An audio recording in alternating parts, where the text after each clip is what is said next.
मोदी की राम प्रतिज्ञा, दिल्ली वाया अयोध्या।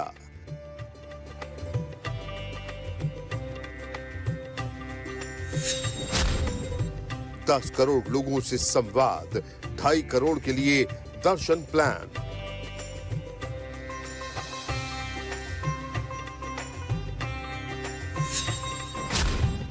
ऐसा ऑल आउट प्लान बनाया, विपक्ष के लिए नहीं मौका।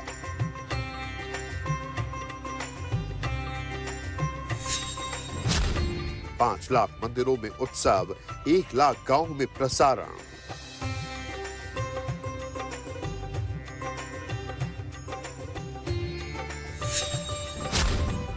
मोदी के प्रभु राम, 24 में बन गया काम। तो भगवान श्री राम की प्राण प्रतिष्ठा के लिए एक तरफ भव्य तैयारी चल रही है, तो वहीं 24 के चुनाव से पहले राम मंदिर पर सियासी टेम्परेचर भी हाई हो चुका है। बीजेपी से लेकर ओवैसी तक सब एक्शन में है। राम मंदिर पर आज दिल्ली में बीजेपी की एक बड़ी बैठक होने जा रही है। थोड़ी देर में होने वाली इस मीटिंग में मंदिर दर्शन अभियान पर चर्चा होगी, जिसमें गृह मंत्री अमित शाह, बीजेपी अध्यक्ष जेपी नड्डा के अलावा सभी प्रदेश अध्यक्ष सहित तकरीबन 150 पार्टी पदाधिकारी शामिल होंगे, जिसमें राम मंदिर को लेकर बीजेपी आगे कैसे एक्टिव रहेगी इस पर चर्चा की जाएगी। राम मंदिर पर मीटिंग से पहले बीजेपी हेडक्वार्टर में लोकसभा चुनाव तैयारियों को लेकर भी बैठक हो चुकी है और इस बैठक के बाद अब राम मंदिर को लेकर यह बैठक होने जा रही है, जिसमें गृह मंत्री अमित शाह शामिल होंगे, बीजेपी अध्यक्ष जेपी नड्डा शामिल होंगे और इस बैठक में तमाम जो पदाधिकारी हैं बीजेपी के वो भी शामिल होंगे। राम मंदिर 2024 के चुनाव में एक बड़ा मुद्दा बनने वाला है। बीजेपी इसका एजेंडा तैयार कर चुकी है। आज की मीटिंग में फाइनल होगा कि आम जनता को मंदिर दर्शन कैसे कराए जाएंगे। आज जो बैठक भारतीय जनता पार्टी की होने जा रही है, उस बैठक का एजेंडा क्या हो सकता है? मंदिर पर जन जागरण अभियान की रूपरेखा तैयार हो सकती है। बीजेपी के प्रयासों पर एक बुकलेट तैयार करना हो सकता है।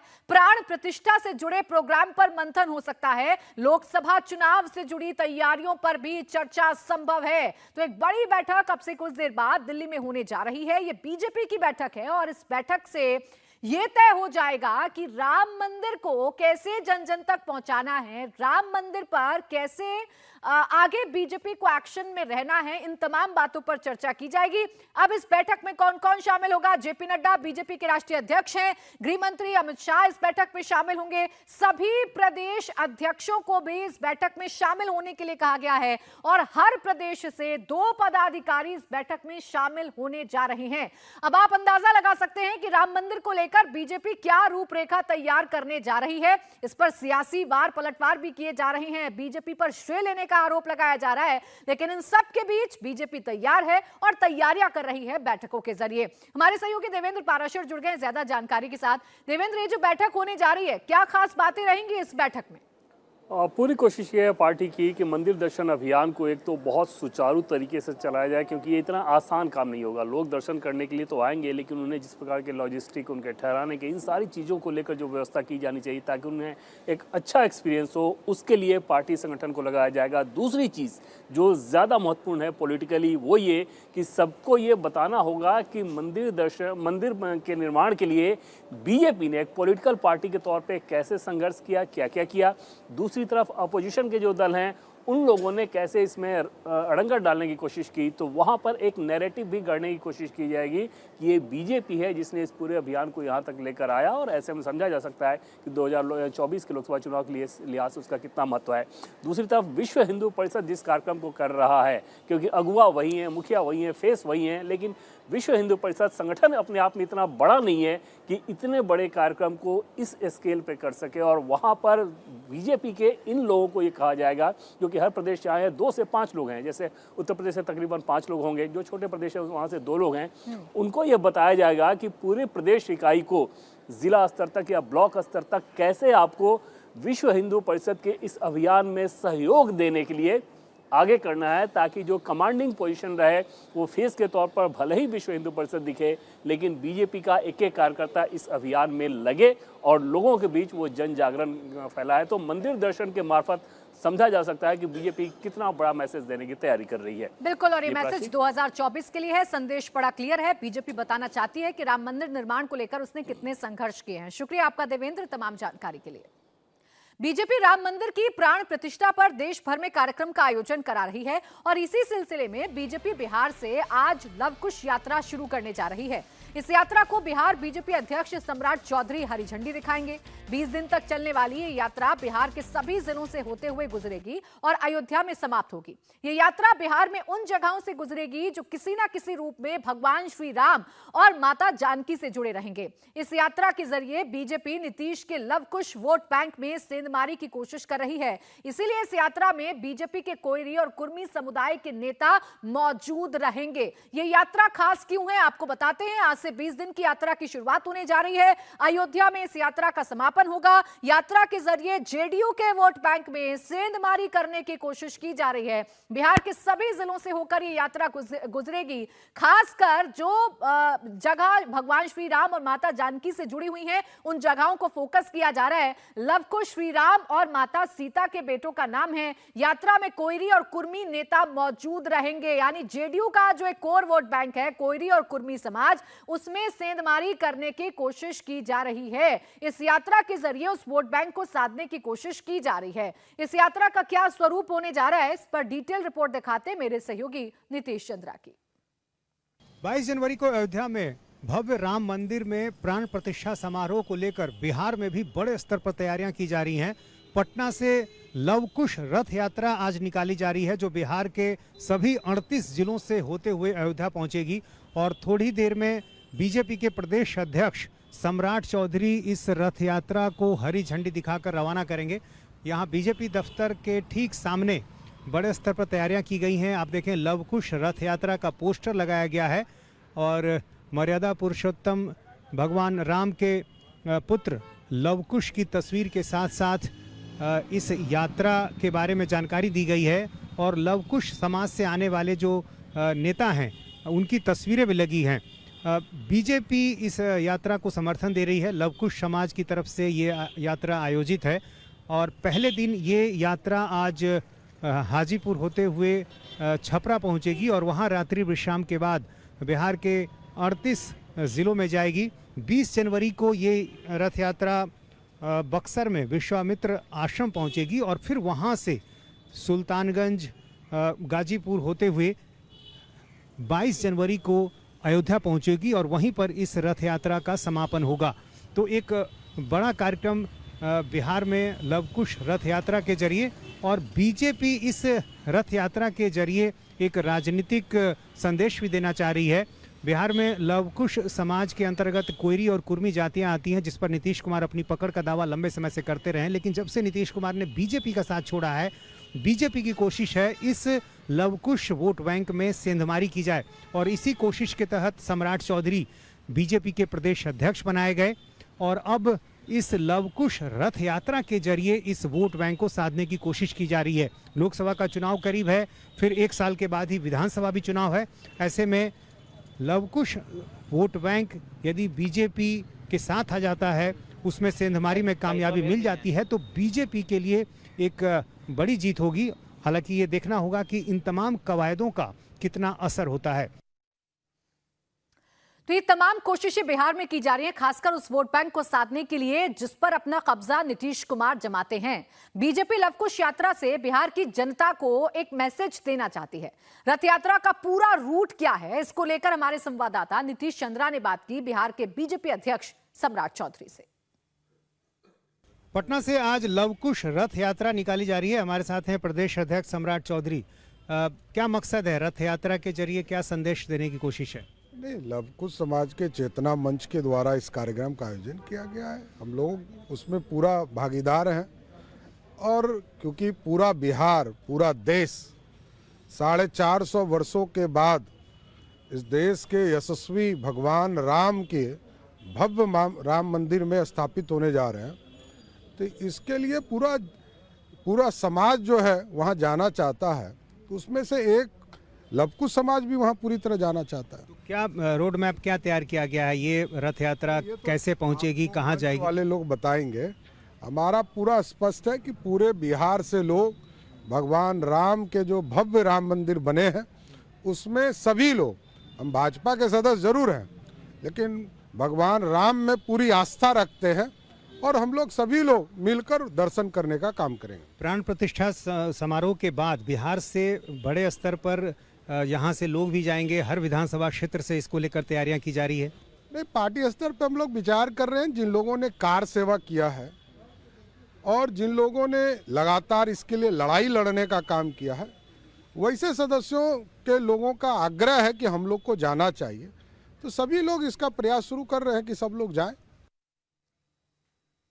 बीजेपी ने भगवान राम की प्राण प्रतिष्ठा के जरिए पूरे देश में लोगों तक पहुंचने का एक बड़ा प्लान तैयार कर लिया है।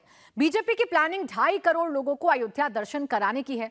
प्लान के मुताबिक हर लोकसभा क्षेत्र से 5-5 हजार लोग और हर विधानसभा क्षेत्र से 2-2 हजार लोगों को दर्शन कराने का प्लान है।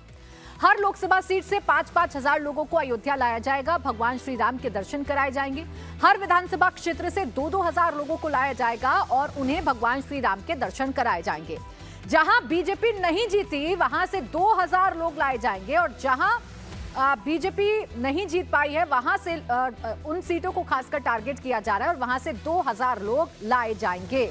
तो हर लोकसभा सीट से 5-5 हजार लोग लाए जा रहे हैं, हर विधानसभा क्षेत्र से 2-2 हजार लोग लाए जा रहे हैं। यानी बीजेपी हर क्षेत्र में पहुंचना चाहती है, राम मंदिर के जरिए मैसेज को क्लियर करना चाहती है, एक संदेश 2024 से पहले बीजेपी देना चाहती है और इसी के लिए पूरी प्लानिंग भारतीय जनता पार्टी ने की है। हर गली, हर मोहल्ले, हर विधानसभा सीट, हर लोकसभा सीट तक बीजेपी पहुंचना चाहती है और ये संदेश देना चाहती है कि 2024 से पहले भगवान श्री राम का मंदिर बन रहा है। इसके लिए बीजेपी ने कितने संघर्ष किए हैं। अब बीजेपी ने भगवान राम की प्राण प्रतिष्ठा के दिन को भी यादगार बनाने की पूरी तैयारी कर ली है। 22 जनवरी को 1 लाख गांव में भगवान की प्राण प्रतिष्ठा का लाइव टेलीकास्ट किया जाएगा। 1 लाख गांव में सीधा प्रसारण किया जाएगा अयोध्या से। 5 लाख मंदिरों में उत्सव मनाया जाएगा 22 जनवरी को। 22 जनवरी को दिवाली मनाने की भी बात कही जा रही है। अपील की गई है कि राम ज्योति जलाई जाए, अपने घरों में दिए जलाए जाएं। अक्षत निमंत्रण दिया जा रहा है, यानी कि पीले चावल दिए जा रहे हैं। 10 करोड़ लोगों से सीधा संवाद किया जा रहा है अक्षत निमंत्रण के जरिए। 100 स्पेशल ट्रेन चलाई जा रही है, पूरे देश से ये ट्रेन चलेंगी। यानी 22 जनवरी के बाद जो लोग भगवान श्री राम के दर्शन करना चाहते हैं, रामलला के दर्शन करना चाहते हैं, जो लोग अयोध्या आना चाहते हैं, उनके लिए ये विशेष व्यवस्थाएं की जा रही हैं। अब प्राण प्रतिष्ठा से पहले लखनऊ में हलचल तेज हो गई है। सीएम योगी इस वक्त प्राण प्रतिष्ठा को लेकर एक अहम बैठक कर रहे हैं। प्राण प्रतिष्ठा की तैयारियों की समीक्षा सीएम योगी कर रहे हैं। इस मीटिंग में अयोध्या जिले के प्रभारी मंत्री और नेताओं के साथ बैठक की जा रही है। तो मुख्यमंत्री योगी आदित्यनाथ, जिनके ऊपर जिम्मेदारी अयोध्या के इस कार्यक्रम को भव्य बनाने की, अयोध्या के इस कार्यक्रम को दिव्य बनाने की, वो इस जिम्मेदारी को बखूबी निभा ही रहे हैं। समय समय पर अयोध्या जाते हैं, भगवान श्री राम का जो मंदिर बन रहा है उसका निरीक्षण मुख्यमंत्री योगी आदित्यनाथ करते हैं। तो साथ ही अभी लखनऊ में एक बैठक चल रही है और इस बैठक का उद्देश्य ये है कि उन तमाम तैयारियों का समीक्षा की जाए जो तैयारियां राम मंदिर के दिव्य उत्सव के लिए चल रही हैं। अब 24 में घर घर राम आ रहे हैं। रामद्रोहियों का भी एजेंडा और प्रोपेगेंडा शुरू हो गया है, मतलब सियासत शुरू हो गई है। ओवैसी हमेशा की तरह मुसलमानों को राम मंदिर के नाम पर भड़काने का काम कर रहे हैं, बरगलाने का काम कर रहे हैं। हैदराबाद की एक तकरीर में ओवैसी ने राम मंदिर के खिलाफ कैसे भड़काया, पहले आप सुनिए।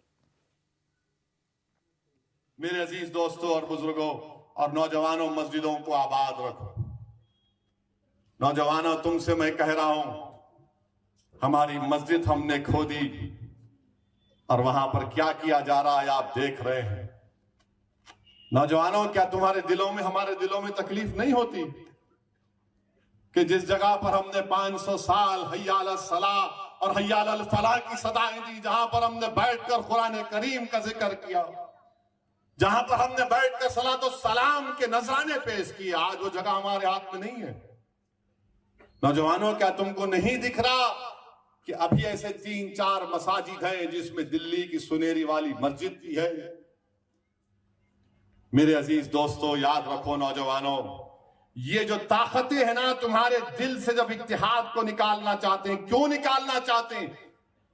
मिली गीरत को खत्म कर दिया जाए, मिली हमियत को खत्म कर दिया जाए। बरसों की मेहनतों के बाद आज हमारा एक मुकाम हमने पैदा किया, तो ये आपको इन चीजों पर गौर करना है। अपनी मिली हमियत को, अपनी ताकत को बरकरार रखिए। नौजवानों, मस्जिदों को आबाद रखो।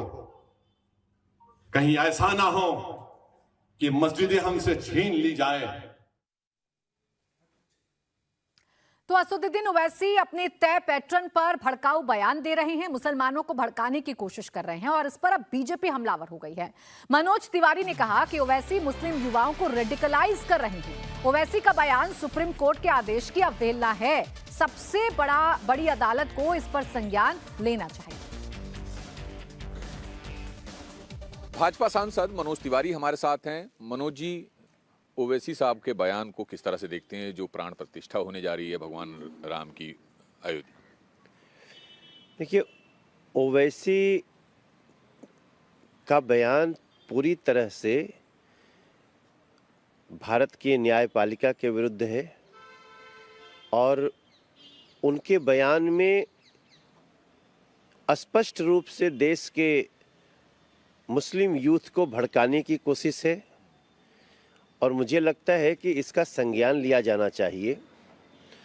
वो स्पष्ट रूप से कह रहे हैं कि किसी भी मुस्लिम यूथ को पढ़ने की ज़रूरत नहीं है, किसी मुस्लिम यूथ को काम करने की ज़रूरत नहीं है, बस उनको मस्जिद बचाने के लिए और मस्जिद किस प्रकार से ऐसा बयान ये लोग दे देते हैं। राम भक्तों के लिए अयोध्या में जो 6 नगरों वाली टेंट सिटी बनाई गई है, वो टेंट सिटी कैसी है, टेंट सिटी के कमरे कैसे हैं, पवन नारा की एक रिपोर्ट आपको दिखाते हैं। एक कमरे में 3 संत रहेंगे और इस तरह से एक लंबी कतार है कमरों की। आपको लग रहा होगा कि किस तरह के इंतजाम है, आपको वो भी दिखा देते हैं। ऐसे दरवाजा खोलेंगे तो आप नीचे रेड कारपेट है, 3 बेड लगाए गए हैं, उन पर गद्दे हैं, केसरिया रंग का ही अपना कंबल है, नए तौलिए हैं। यहाँ पावर सप्लाई अगर आप देखेंगे तो पावर सप्लाई है, लाइट है, हीटर की व्यवस्था कर दी जाएगी। इसके अलावा यहीं अटैच टॉयलेट और बाथरूम बनाया गया है। ये मेकशिफ्ट अरेंजमेंट है, लेकिन ये कहीं ज़्यादा बेहतर है इतने ज़्यादा लोगों को संभालने के लिए। तो ये यहाँ पर व्यवस्था है और ये सब कमरे एक के बाद एक कतार में हज़ारों की संख्या में हैं, ताकि 12 से 15 हज़ार लोगों को यहाँ समाहित किया जाए। सर, हमारे मन में एक सवाल आ रहा था, जो संत आएंगे इसके अलावा कोई डॉर्मेट्री की भी व्यवस्था है? हाँ, पीछे 2 नगर हमारे डॉर्मेट्री की ही हैं, तो अलग अलग प्रकार की डॉर्मेट्रियाँ हैं।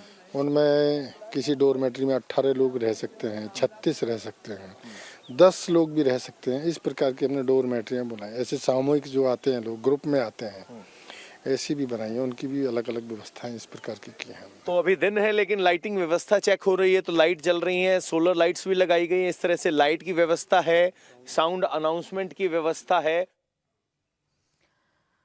तो अयोध्या को लेकर बेशक सियासी रंग देखने को मिल रहे हों, लेकिन फिलहाल अयोध्या तैयार हो रही है राम भक्तों के स्वागत के लिए। अयोध्या की टेंट सिटी में हर राज्य के भक्तों के लिए अलग अलग भोजन की व्यवस्था भी की गई है।